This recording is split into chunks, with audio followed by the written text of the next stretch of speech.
epidemics. For 12 Dr. Everly. Some shout outs to Sue and Tom Adams, Maureen Kane, great to see you here, Shannon and Chip Scutari, and our friend Wayne Tormala, who is leaving after many years the Department of Health Services this month. And we salute you for your great work and humanism.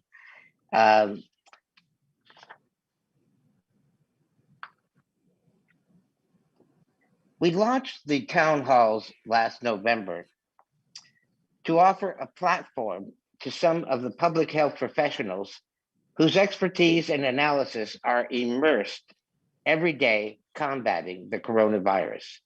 Here in Arizona, a state of 7.2 million people, we have over 8. My friends, consider the enormity of these numbers. 7.2 million citizens and over 800,000 deaths. I know these are tough times for everyone. To say we are navigating in uncharted waters is an understatement for us. Most important, from my point of view, is to remain as optimistic as possible, because we have to be the role models for young people to remain hopeful. HEAL believes it is important to bring community together to share their insights and questions. You are encouraged to send any questions you have on the chat line, and we will answer as many as possible. Next month's town hall on March 18th will feature the CEOs of two significant local organizations, Melissa Cotres of Health Current and Pedro Cons, whom I believe is online, the CEO of Adelante Healthcare. We should all understand how the coronavirus is impacting our state, as well as the population who are on the fringes of health access. But tonight, Dr. Everly has a unique perspective on the pandemic. We will not be doing personal therapy tonight, but rather we'll be looking at the psychological ramifications of the pandemic on communities and how such impacts can be dealt with as a community. I will leave the further introduction of Dr. Everly to our Dr. Everly. Take it away, Sarah. Thank you so much, Scott. It is a pleasure and an honor for us tonight to have Dr. Everly. Just a quick background, he is on the faculties of Johns Hopkins Bloomberg School of Public Health and the Johns Hopkins School of Medicine. In 2020, he was ranked #1 published psychological first aid and a clinical guide to the treatment of the human stress response. Dr. Everly founded a United Nations affiliated NGO and now serves as a chairman emeritus. He has served on the adjunct faculties of the FBI National Academy, FEMA, and the University of Hong Kong. His biography will appear in Wikipedia, Who's Who in America and Who's Who in the World. So with formality aside, I would just like to take us back a bit to how I met Dr. I was a student in two of his courses. The first course was stress management for workers at Johns Hopkins University, as well as mental health aspects of disaster, the public health preparedness and response. And what I took away from those classes, first and foremost, is how humbling and approachable Dr. Everly truly is. He is one of the experts, and you might not find somebody as humble as he is. And secondly, he opened my eyes to something that I didn't really think about, and how human experience of trauma and in our communities when we think about public health, were we actually addressing what trauma is and how does it affect us months, moments, and years later. And now that we're in this sort of pandemic, the big question is, how do we think we're going to be affected, both in like a stress management perspective, a mental health aspect? Spoken about is resilience. And as a student of his, and then I became a teaching assistant of his for both of those courses, I will never forget how sort of important this human trait that we have, but we don't really address, and that is resilience. And with that, I am going to hand it over to Scott to kick it off, and we will begin with Dr. Everly. Welcome, Dr. Everly, to Arizona. Well, thank you, Scott, and thank you, Sarah, for that warm introduction. In the spirit of full disclosure, I should say I'm one of Sarah's biggest fans. There's two of us here. So, Dr. Everly, let me begin with just asking you, how did you get to where you are, immersed in pandemics? So it certainly wasn't by design, Scott. My first couple of degrees were in business administration. Go figure. And I made a hard left turn and decided to go into neuroscience and within a school of public health. So I studied a part of the brain that would ultimately be identified as playing an intimate role in the most severe psychiatric disorder that affects otherwise healthy people. It's called post-traumatic stress disorder. We did not have a name for it back then, but just under the heading "better to be lucky than good," I studied that area of the brain.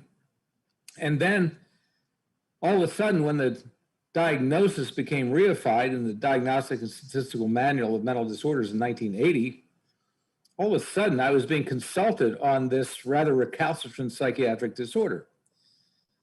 And I realized I didn't know how to treat it. So I decided to go back to school and become a neuropsychologist and a clinical psychologist. So much to the delight of my family, I finally graduated. Not only recalcitrant clinically, but almost epidemic in proportions in the wake of disasters, which were increasing almost exponentially.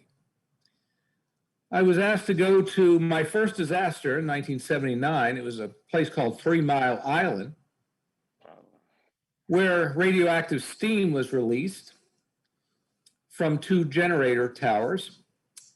And so I went up as a psychologist and put my psychology hat on and started asking people questions. And they said, "Oh, we're doing fine. We're doing fine." Fortunately, one of my colleagues was drawing blood, finding that epinephrine levels were through the roof. So you go back and you say, "Help me understand. You tell me you're doing fine, but your body's apparently not. What's going on?" And they said, "Well, now that you point that out, every time we look at the towers, we see steam coming out. We don't know. We're not sure. Is it radioactive or not?" And all of a sudden, all of that public health theory came to life. We were doing a very poor job at messaging. And I thought to myself, I'm trained as a clinical psychologist doing therapy and diagnosis, one person at a time, 2 people, a group. But I also had training in public health. So I try now to look at whatever I am asked to do through the lens of a neuroscientist, a public health scholar, and a clinical psychologist. It gives me a unique perspective, certainly no market on the truth, but unique. A few years later, I was privileged to be asked to serve the royal family of Kuwait after the first Gulf War. The admitting diagnosis after the first Gulf War, the most prevalent admitting diagnosis was something called, interestingly enough, post-traumatic stress disorder. Their doctors did not know how to treat it. By that time, I had written one of the first textbooks on how to treat it. So they asked me to come to Kuwait. And I was also the venue of the largest ecological disaster the Earth has seen since the Ice Age, although well circumscribed, admittedly. I thought I would be there 3 years. I was there 10. I became a terrorism expert, not because I took courses, but I had the unique opportunities to interview hundreds of people who had been the victims of terror. But I also had the opportunity to interview people who were on the other side, the people who were willing to strap on that self-destructive device. I tried to understand and reconcile what was going on. I gave my last address to the Kuwaiti Parliament in April of 2001. And I said, your country is unique. By that point in my career, I'd been to 10 or 15 countries studying disasters. But we always had a shortage of money, as you might expect. However, in the country of Kuwait, it was the first place I had ever seen that had more money than they needed. It was a powerful, powerful lesson, which I don't think most people are privileged enough to understand. Throwing money at problems is insufficient. The Kuwaitis had more, literally, no exaggeration, more money than they needed. They rebuilt the infrastructure to be a shining example of technology, second to none anywhere in the world. And yet they were still struggling. So I said to the parliament, your country will never recover until your people recover. And that's the role of psychological public health, mental health, if you will, at the public health level. So I left Kuwait in April, thinking that was the defining moment of my career. However, SARS decided to rear its head. I had a professorship at the University of Hong Kong, again, under the heading, timing is everything. So I was able to study that up close and personal. But in the interim, another generationally defining event occurred. It was called 9/11. The Twin Towers came down on Tuesday. I was in New York on Friday. I was in Mayor Giuliani's office on Sunday. And there I stayed for a year, primarily working with the New York City Police Department. So all of these disasters seem very different. In 2008, however, my colleagues and I wrote a paper on the psychological effects of pandemic, where we actually predicted this pandemic. I think probably 5 people attended or read that particular paper. I actually gave a lecture to CEOs where I predicted the pandemic. And in the winter of 2020, one of those CEOs actually reached out to me and said, I attended your lecture where you predicted this pandemic. I thought you were full of it. I thought you were a smart guy, but I still thought you were kind of full of it. And he said, oh my God, you were right. So now 5 million people have read that paper. Despite the diversity of stimuli, of events, of disasters, what we discovered when we analyzed the mental health trajectories was there was a common latent taxon, a common denominator, a final common pathway, if you will. And this is an important discovery, because if all disasters from the public health standpoint follow a predictable pattern, a trajectory, it will allow us to better allocate scarce resources. It will allow us, without the use of hyperbole, to literally save lives. So your question, how did I get here? It was circuitous, but I may be one of the few people, mental health professionals on earth at least, to have experienced 3 pandemics. To use a vernacular that may be somewhat useful in your context, this ain't my first rodeo. You're not a pandemic virgin.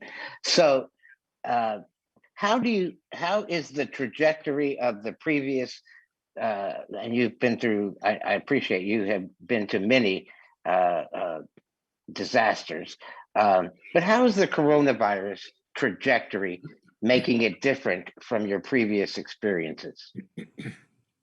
So it's following the same model that we would have predicted. So despite what you hear on whatever channel, news channel you tune into, our models have actually predicted the trajectory precisely. Now I can speak for the East Coast.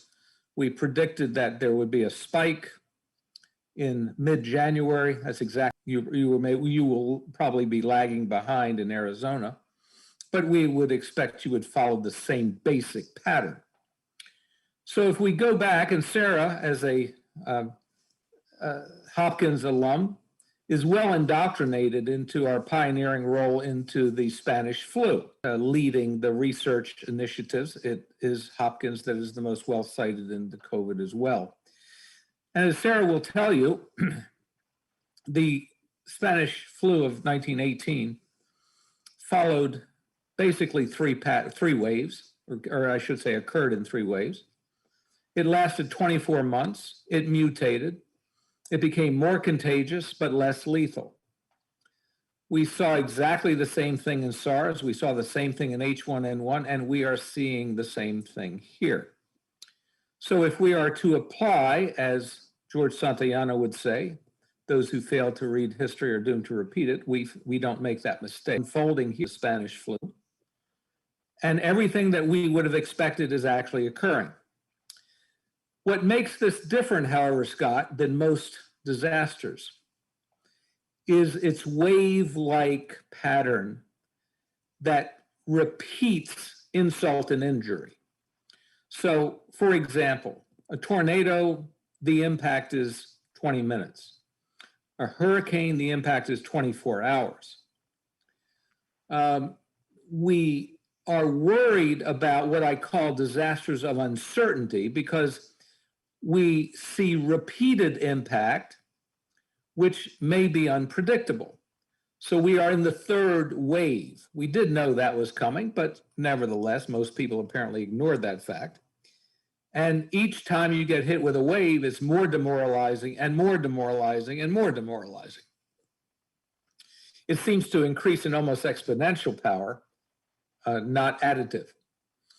It kicks people to the ground psychologically.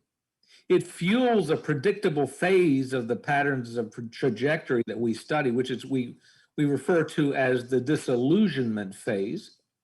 In the disillusionment phase.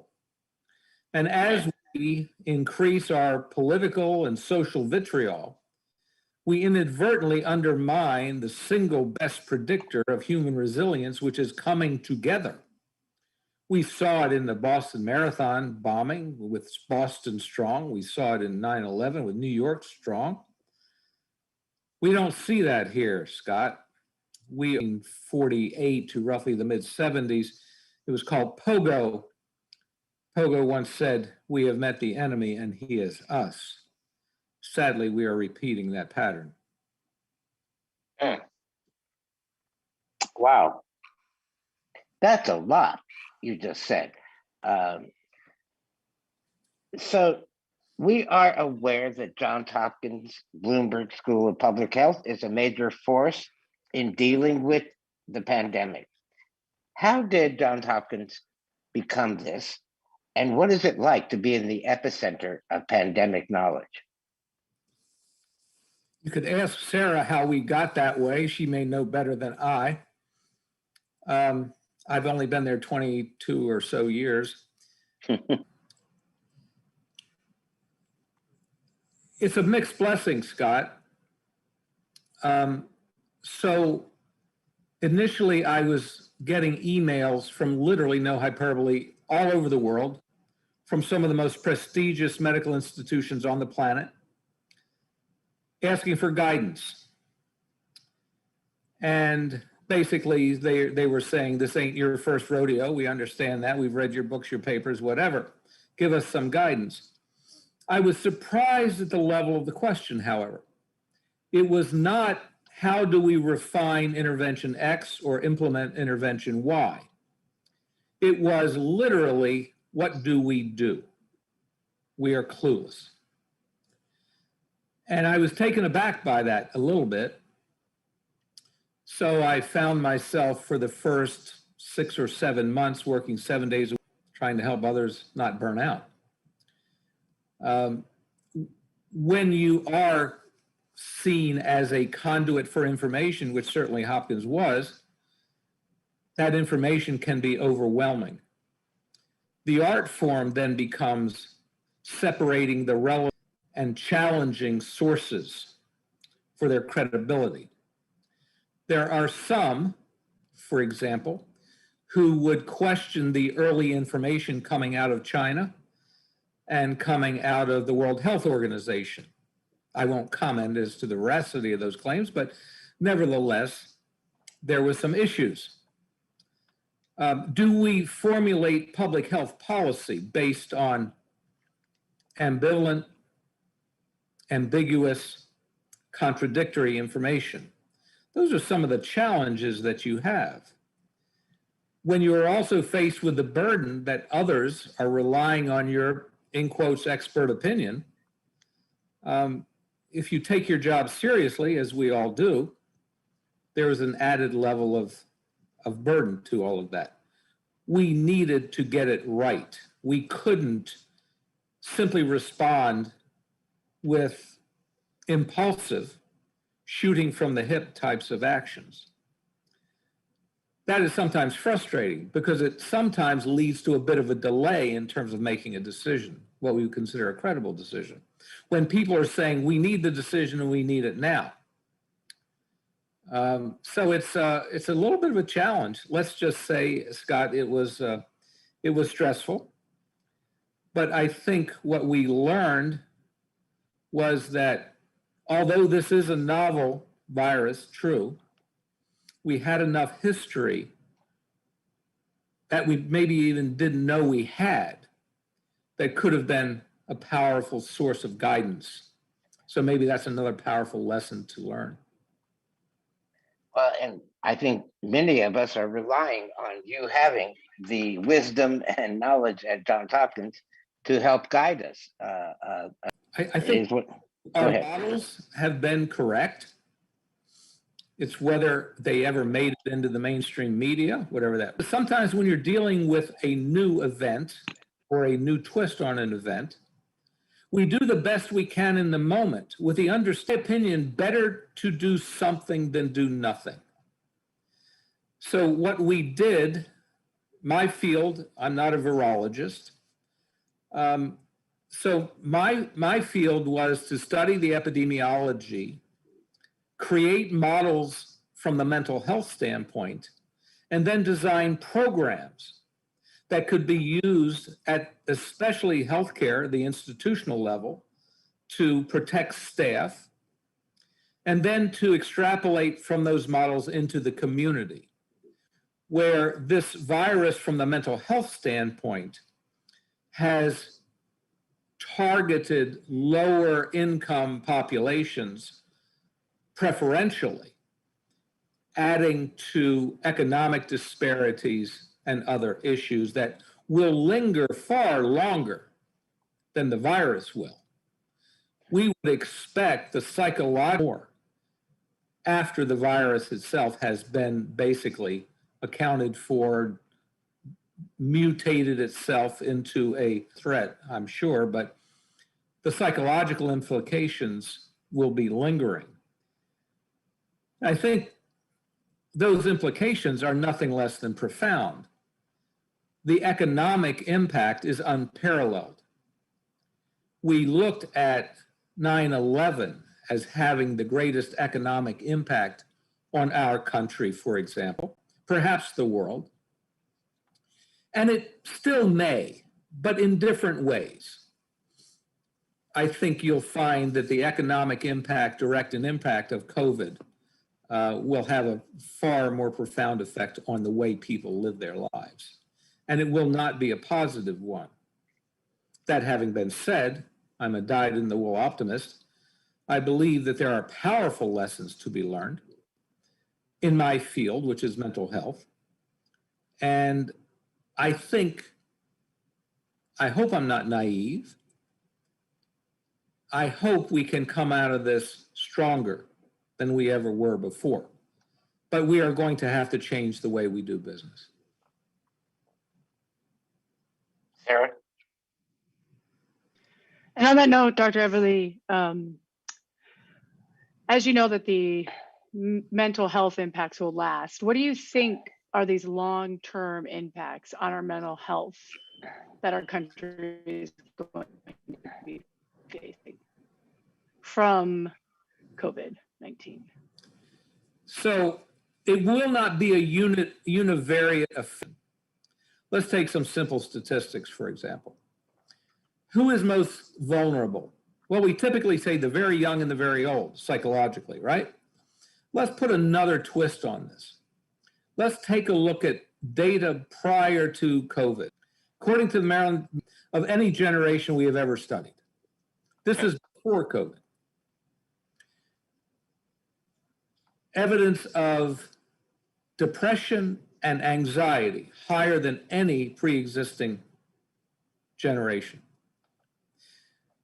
When surveyed, respondents of Generation Z said, 22% of them, I should say, said they had no close friends.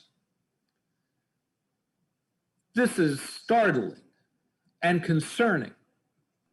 Well-being, the well-being of this nation, of the world, over to this new generation who arguably is struggling before COVID and has been disproportionately adversely affected after COVID. Because again, the single best predictor of human resilience is whom you know, whom you know, whom you know, who's got your back. And if you're one of those 22% that says no one's got my back, I am the most socially connected via media, but interpersonally disconnected population perhaps the world has ever seen. I'm concerned about that. So when we take a look at some of the work with Sandra Galeo and others, we see that they are being disproportionately adversely affected with depression and anxiety. Although, in fairness, every major generation has been adversely affected, to the point that some statisticians believe that the increase across the populations, across the generations, of depression and anxiety is roughly a 300% increase due directly to COVID. The lingering effects, Sarah, I think will be also an indirect effect as a function of economic issues. We are no longer going to do business the way we used to do business.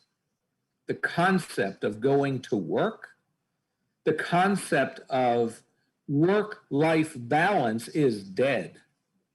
There will no longer be such a thing. Rather, we will see a term, work-life integration. How do we do that? These are things we must learn. It may be that there's great good that can come from this. I don't know. My crystal ball is a little cloudy. But if we know these are the things that we are facing, forewarned is forearmed. If we know these things are on the horizon, we have an obligation to prepare for them and not stick our head in the sand and just hope we're going. Wow. So a couple of people wrote in asking if you had a sense of what the long-term impact would be on the workplace. Absolutely. I mean, we are going to see profound changes in industries directly related and indirectly. When I say indirectly, I'm talking about the travel industry. So I'm sorry. I'm caught up in COVID time. I've lost perspective. 31 years ago, I founded a nonprofit organization. We did education and training. All of what we did, and we've trained over 1 million people worldwide now, all of our training was face-to-face. We were in 30 different countries, et cetera. COVID hit, and that stopped, absolutely stopped. So as a nonprofit foundation in education and training, we were dead in the water, so to speak. So we had some asynchronously. So we have developed programs, and we've literally put asynchronous programs on one psychological first aid, one is on wellness, and these are accessible. These are things, Scott, that I would have said with great bloviation. I would have said prior to COVID, no, we can never do that. We wouldn't. We don't want to do that. And yet, that was the only way to get this most essential information out. I was talking to the head of one federal agency And they said, well, I guess we're going to stop training until this COVID thing is over. And I said, on one level, I understand that any time in history. This is a time not to stop providing services. It's a time to increase providing services, but using a different medium. The idea of going to work versus telecommuting, I think you're going to see a dramatic, they will from home than they were in the office. And the cost of doing business has dropped precipitously. I haven't done it before. I want you to think about it. It'll increase your productivity of your workforce, increase their basic satisfaction, and cost you about half what you're paying now. George, would you be interested in such a thing? Well, even a dinosaur like myself would say, well, yeah, I'm all ears, for heaven's sake. I think the world as we knew it, Scott, is something for the history books. This concept of work-life balance versus work-life integration, however, its mortality should not be assigned to COVID. I saw it coming about a year before COVID, where I was asked to consult in certain industries, very large name industries, companies, billion-dollar companies. And I said, I literally naively said, because they brought me in to come up with a program to handle stress in the workplace. And he said, we don't, there is no such thing as work-life balance. It's integration. You come to work here, you can bring your pets, you can bring your dog, you can play basketball, you can bring your skateboard. We pay for all your meals. We pay for your transportation. But we expect you to be here. We expect you to work. So I think that it is what we make of it. You may remember Robert J. Lifton. Of course, he wrote the famous book on the survivors of Hiroshima. And yet his most important book, even though it didn't reach the variety as Hiroshima, was The Protean Self.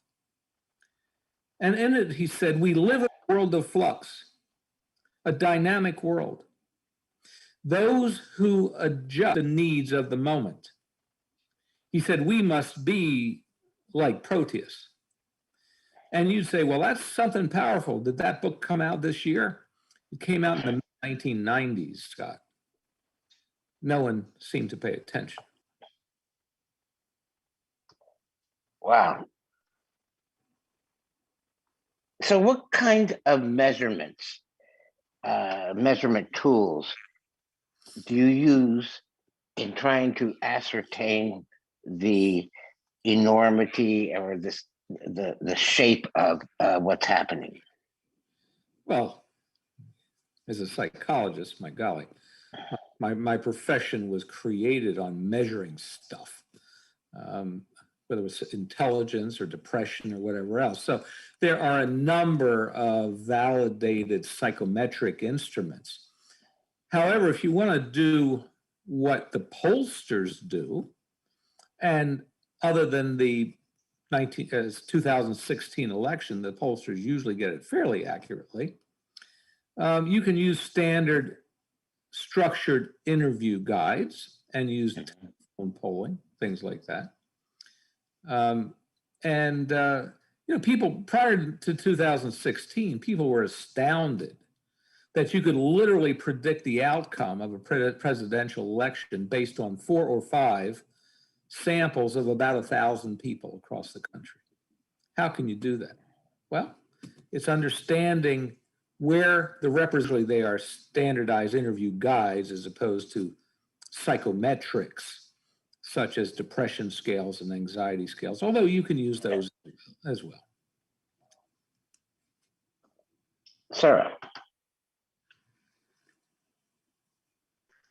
I would love for you to describe to the audience 2 things that you are very well known for, the importance in this work. For instance, Sandy Hook, Oklahoma City bombing, the World Trade Centers, 9/11, all these sort of like instantaneous traumatic events. How would you use CISD and CISM in terms of COVID? Do you think it has a place?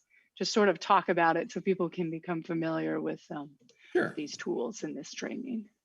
So in 1990, the British Psychological Society realized that there was an increase in disasters worldwide. They understood the profound impact that disasters had on multiple levels of a society. And they pointed out quite correctly that psychological crisis intervention, which prior to that point was largely telephone hotlines and walk-in crisis clinics. That's what we, Sarah, that's our history. Actually, if I am to be correct about this, the history of psychological crisis intervention, PTSD, was the third most prevalent cause of attrition of soldiers.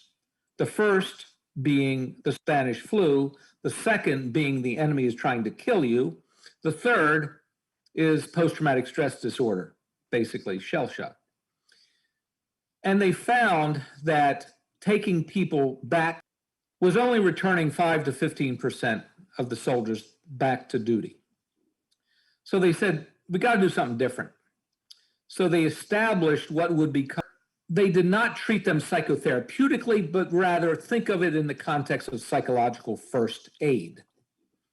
And what they found was that 70% of people now return to the front with just psychological first aid. So this was a hint that a different tact could be as effective, if not more effective, than old thoughts, old thinking, old applications. So then President John Kennedy promotes the Community Mental Health Centers Act, where we decentralize mental health care. And the success or failure of this approach would hinge almost entirely on being able to provide acute but effective care in the community on a crisis basis. So as an accountant, I was a volunteer in one of those agencies. So I saw it firsthand, up close and personal. I volunteered. I had a bachelor's and master's in business, but I was a volunteer, and I was taught I took a 40-hour course in crisis intervention. And all this, we think that crisis intervention is just an add-on to the community mental health mix. We don't take it that seriously, and then we have this increase in disasters. So now the British Psychological Society comes out in 1990 and publishes a paper that says, wow, we can't simply refer an entire city for therapy. We've got to do something different. Well, does this sound familiar, Sarah? Isn't this the same thing that the Army was saying back in 1917, 18? Again, those who fail to read history are doomed to repeat it. Here we go again. So, but they said it's more complicated than we thought. We can't just have walk-in clinics and telephone hotlines. So there was a guy by the name of Jeffrey Mitchell. He was a firefighter. He was a paramedic, and he was studying psychology. And he said, I go to a fire in a group. I don't want therapy. I don't want to talk to somebody who doesn't understand what it's like to put out a fire. And I don't want to just talk to myself or one person over a beer in a bar, which was their traditional way of dealing with things. He said, you know what? I'm going to get a group of these people together, and we're going to sit and we're going to talk about it. And what you're going to find is that my fears are the fears of someone else. And the things that works for somebody else may work for me. Because you've been there, you've done that, you've got the t-shirt. It's not somebody like me who's never put out a fire in his life. But he quickly realizes that they need training. Where did he come up with this idea? He studied World War II, where what the Army historians had written very clearly, but because it was in a historical context, not a medical context, the historians stated very clearly that when they got groups of soldiers together to talk about their experiences, the psychological release was palpable. But these are historians, not physicians and psychologists saying, so no one paid attention to it. Mitchell was a guy that read history. He said, wonder if this historical thing can work psychologically. So he developed this thing called critical incident stress debriefing. The term is borrowed right from the military, debriefing. But he said very clearly, this should only be done in groups and only done with emergency responders, firefighters, police officers, paramedics. But then 1992 comes along.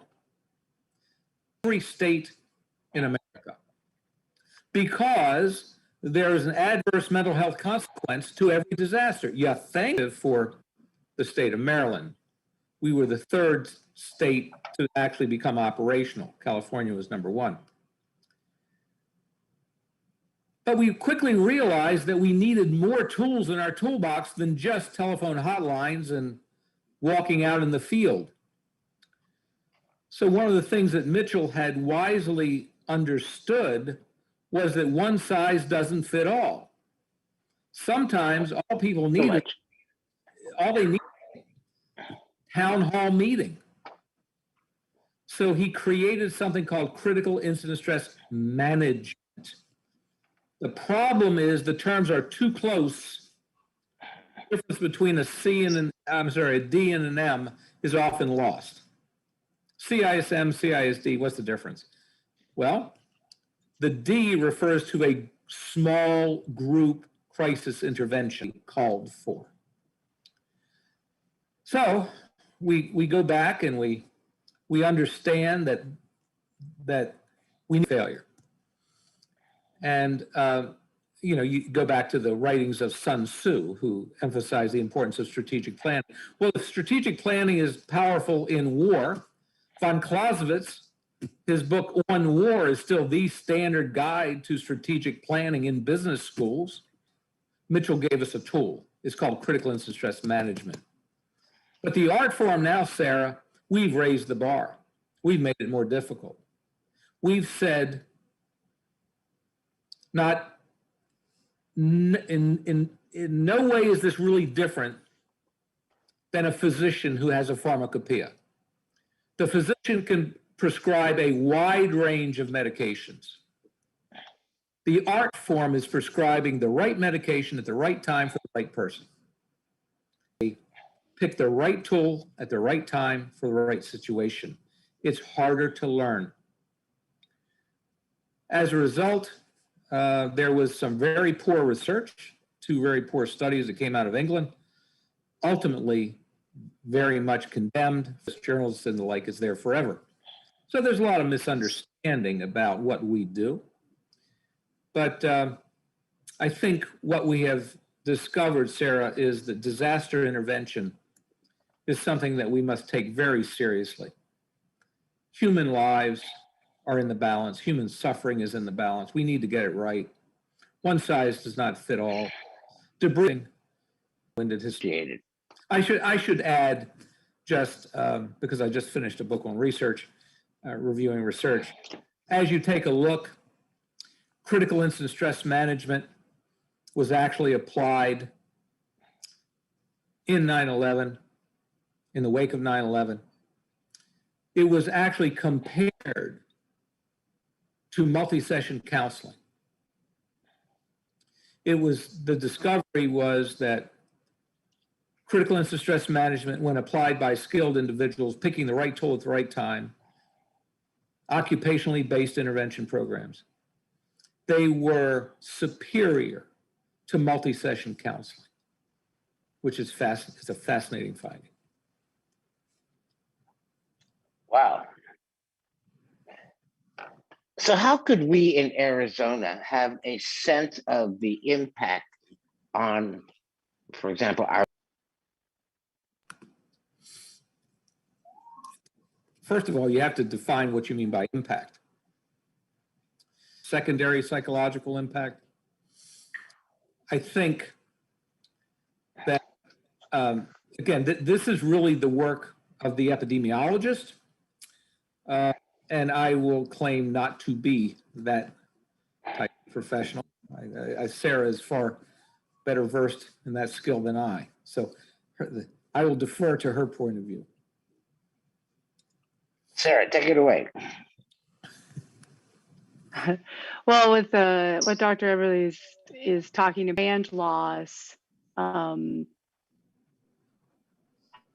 are we going to assess how their baseline, and this is where like longitudinal studies are very important. So how quickly can we get a baseline of their psychological well-being and then measure it over the next 3 months, 6 months, and 9 months? And these tend to be things like their experience, their access, do they have a household, how many people on level, and that's more of like your indirect part that will actually carry a lot further than just your immediate direct sort of measurements.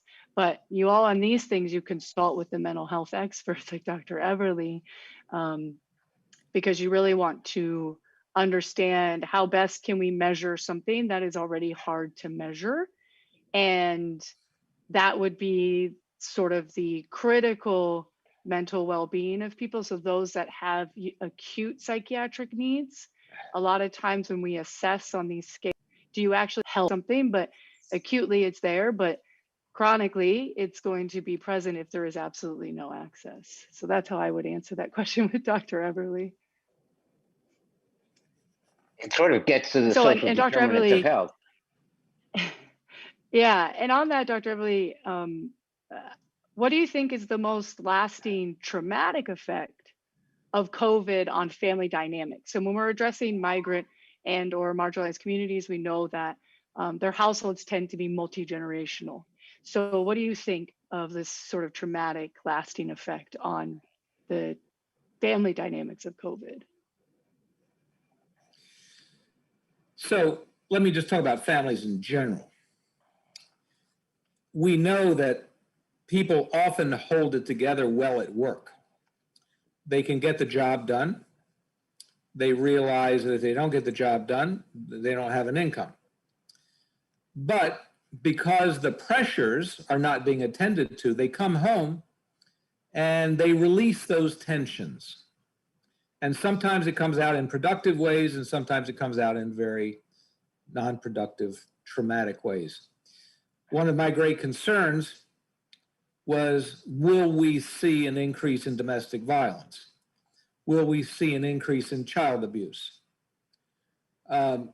We seem to have data at this point that says both have increased. Transgenerational transmission of depression, of anxiety, and trauma.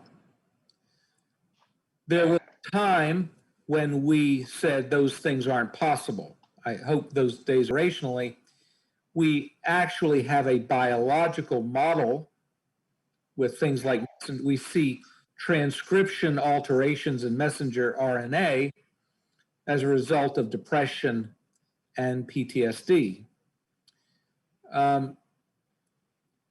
I think I wrote the first paper on documenting organic brain damage as a result of psycho. That was possible. I think we have hopefully moved past that point. These are things, Sarah, that I think we would be naive at best, negligent at worst, if we don't anticipate an adverse effect at the familial level, as we can be, or reactive as we must. How do you handle that as a community, recognizing this? So, as Sarah pointed out, I wrote a book called The Johns Hopkins Guide to Psychological First Aid. So it's a model that ultimately had its genesis in the culture would not permit it.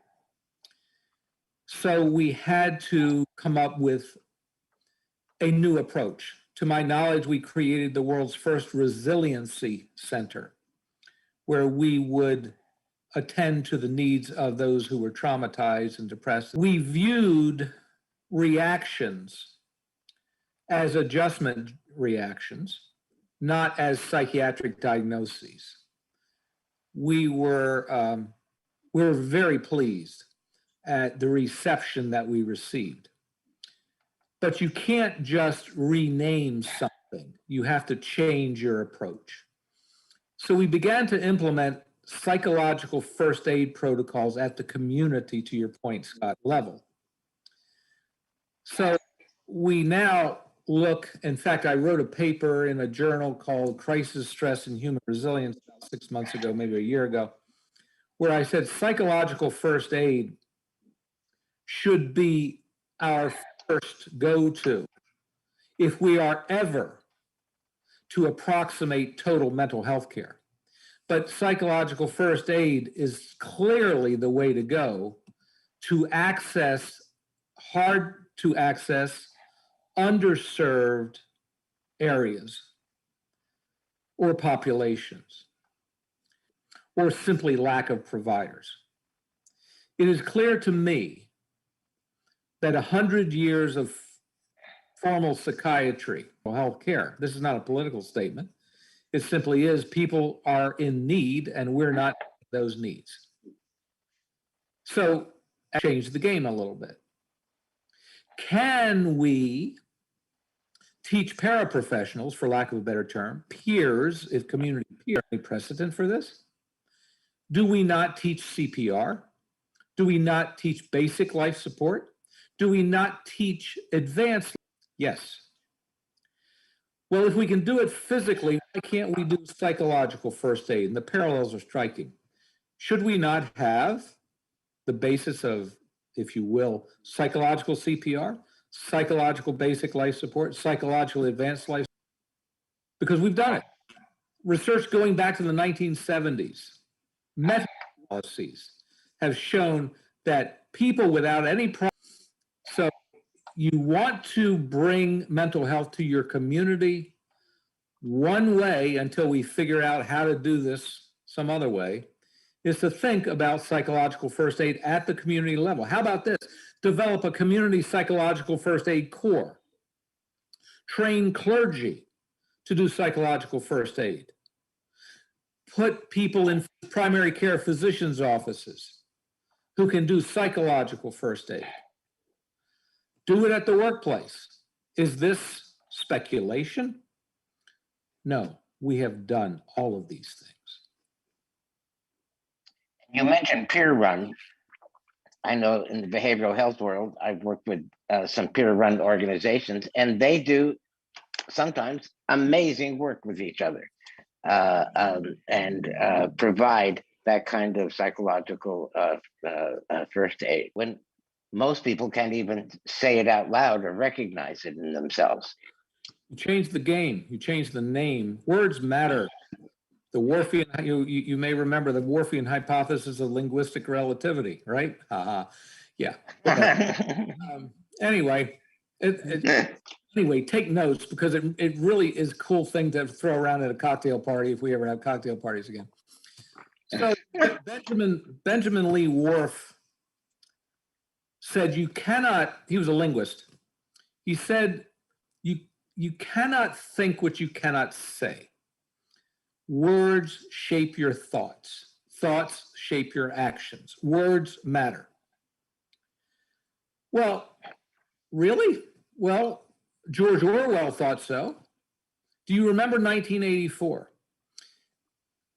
In that book, there was a totalitarian government. Its goal was to squelch freedom. The most powerful thing it did was to create a new vocabulary wherein the term freedom was abolished. So George Orwell bought into this idea. People won't seek freedom if they can't say the word. We need to change our words, Scott. What did we do in the deserts of the Middle East? We changed the words. Therapy, psychiatry, psychology would not play. Mental illness did not play. We changed the vernacular. We changed the parlance to resilience. I worked for the royal family, so that gave me access anywhere I wanted to go in the country. So I went and I told one of the royal family members, I said, I'd like to initiate a peer support program in your police department. They had a national police.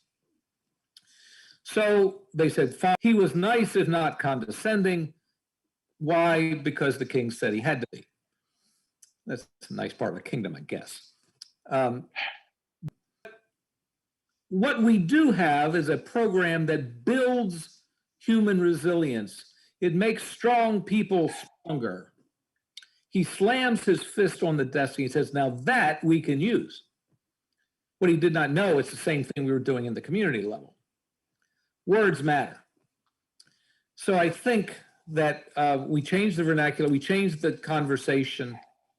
We talk about making strong people stronger. We don't talk about mental illness per se. We say we go on this journey we call life. Every once in a while, through no fault of our own, we will get knocked down. The question is not if, it is when. Then the question is, how do we get back up? Do we not have an obligation to help our fellow human beings? That's debatable, I understand. But I also read John Donne, for whom the bell tolls. Ask not for whom the bell tolls. It tolls for thee. For when we lose one of our whole, we lose part of ourself.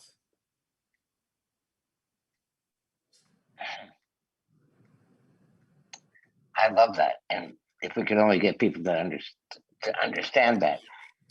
You know, the classification of SMI is so hurtful and so damaging when you have to go be assessed and it just forces them to run away. When the government uses terms like that, it's very damaging. Wow. So I have one or two questions more from the crowd here. How should one deal with people who are COVID deniers? I see posts online by extended family members or friends who get stressed out by their naivete. And you and I have talked about Arizona being very fortunate to be home to a significant. There's a tendency to dismiss out of hand people who disagree with us. One of the most powerful tools I've ever discovered was, he said, Dr. Everly, I have a patient and what they're doing doesn't make any sense. I said, do me a favor, never use that phrase in my office again. And he said, well, huh? I said, yeah, what I want you to do is substitute what I'm about to tell you, write it down. Every time you want to say it doesn't make sense, I want you to go to this phrase. What you should say is, I don't understand it. The patient is behaving in a certain way and I don't understand it. And I said, the reason I want you to switch, if you say I don't understand it, it opens the dialogue. It says, no matter who the person is, from whence they come, what their background is, whatever they do makes sense. Even the most frankly psychotic human being, it makes sense. Our obligation, it seems to me, is to try to understand why it makes sense. For only understanding why will we understand how to help. Being dismissive doesn't help. Being argumentative doesn't help. So, case in point, when somebody says, I don't think this COVID thing is real, understand that there's just fear. I don't know what to do. I'm out of control. If this is real, this is scary. So you know what I'm going to do? I'm going to deny it. Public health messaging has told us to elicit change, you must satisfy 3 criteria. You must convince people, A, there is a problem, B, the problem is personally relevant, and C, the most important, they can do something about the problem. We are going to make it change. It's huge. The language is got to be changed. I agree. Sarah, did you have any other question? I do. I have 2 quick ones. I actually have one from my mother, Dr. Everly, but I'll sort of combine 2. I'm going to combine two together. So, a first one that you talked about with quoting with "For whom the bell tolls." Um, One thing is, many Americans are really struggling to grieve, and they have suffered great losses. But there's not really like we haven't sort of like taken a deep breath and gone above this sort of drowning feeling of the pandemic. So that's the first question about how does a community and on the individual level deal with this type of grief and grieving. And then the other question that my mom said was, what do you think a COVID resilience center would look like? Resilience Center. But you don't have to have COVID or fear of COVID. It's just a resilience center. So let me give you some simple aphorisms, perhaps.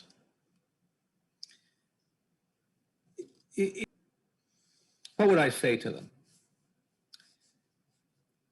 First and foremost, I'd say be kind to yourself. Take care of yourself. Be tolerant. A second point would be tolerant. Be tolerant of others. Don't be dismissive. Don't be angry. Don't be argumentative. Understand that everybody has a right to their point of view.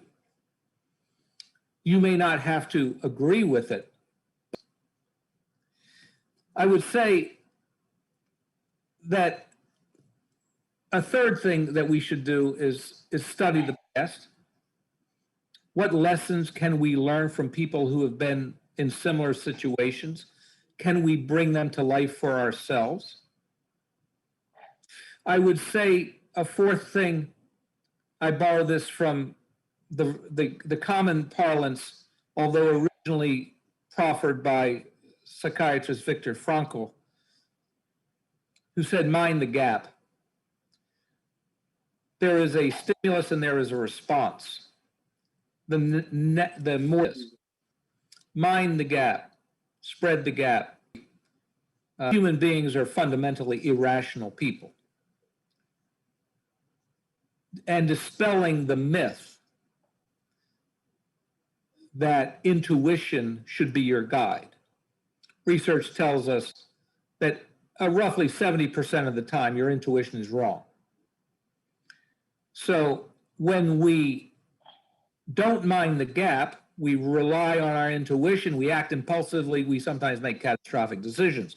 So what I would say to my kids is slow down, think it through if possible.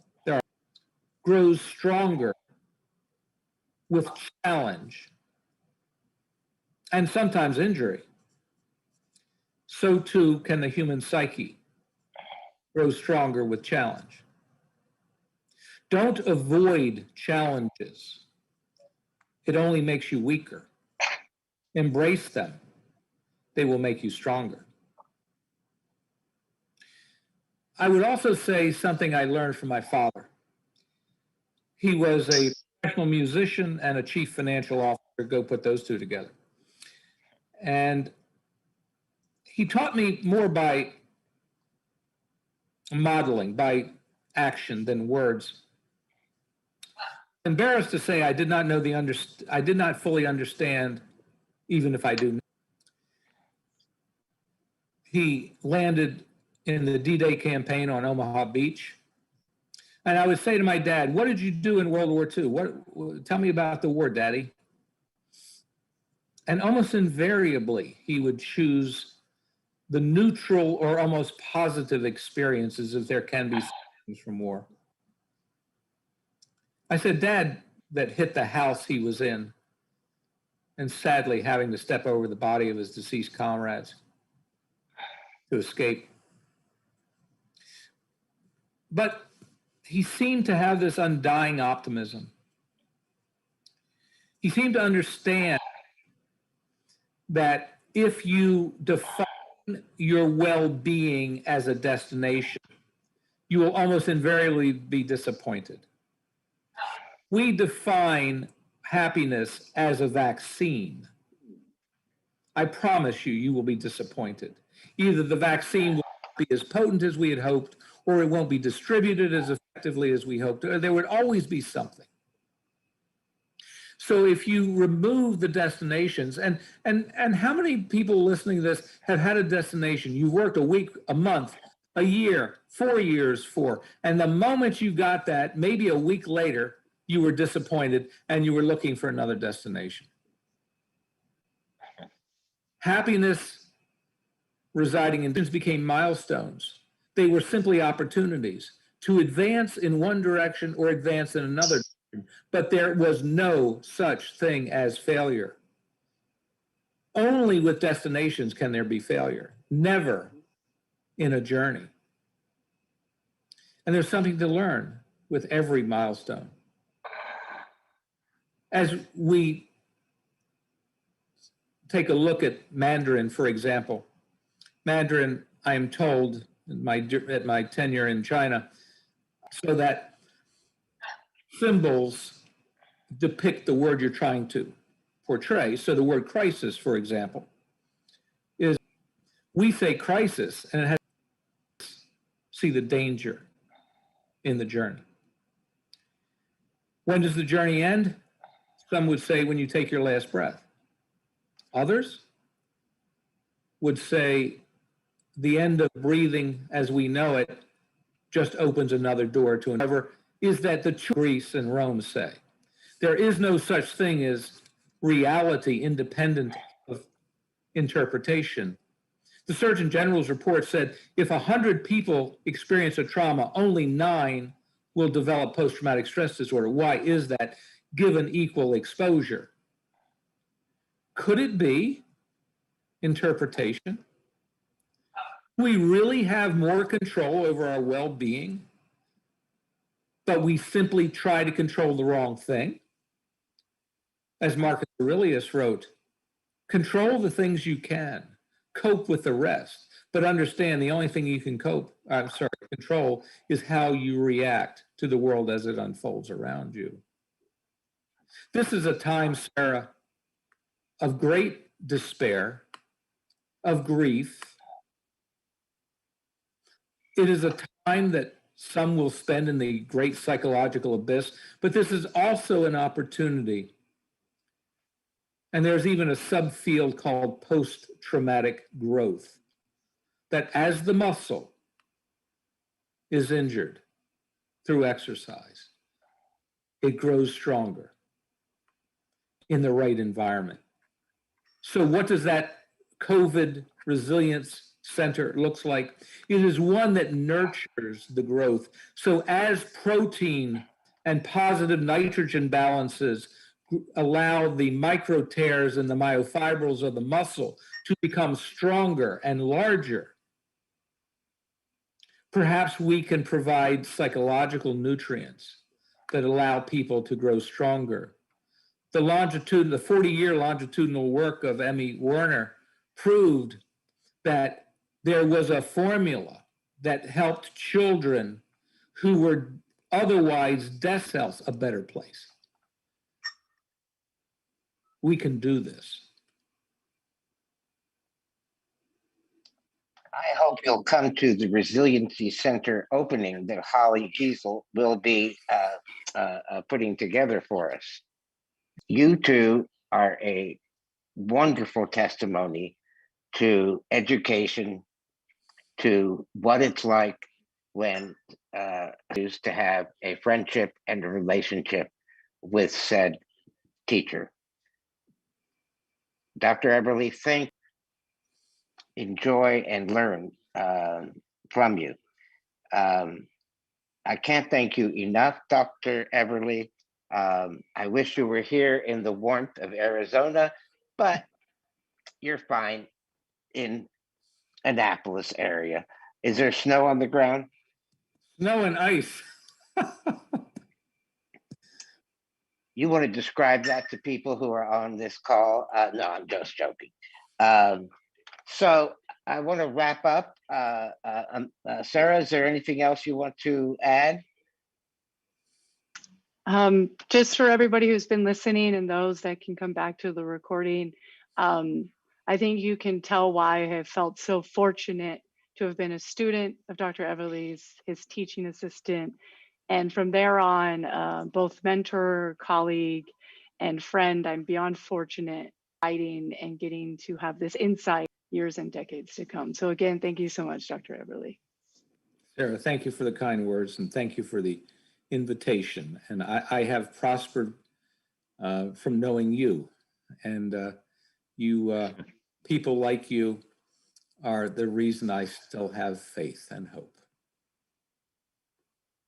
That is wonderful. Well, I thank you all. I thank our audience for being here. Today's program, as Sarah indicated, will be available on YouTube so that you can listen to it. And I would offer up the suggestion that you bring together your teams of cohort of people and listen to it and discuss it. Use it as a learning tool. I wish to thank Amanda and John Luke Grubb for their work on the town hall. And I would ask if people possibly could work to do in this coronavirus era, please support us. Join us on March 18th. And on April 14th, we'll have another town hall, which we will explore the naturopathic possibilities and solutions in the pandemic. And with that, Dr. Eberly, thank you so much. We enjoyed, we treasured being with you. Thank you so much. Good night, everyone.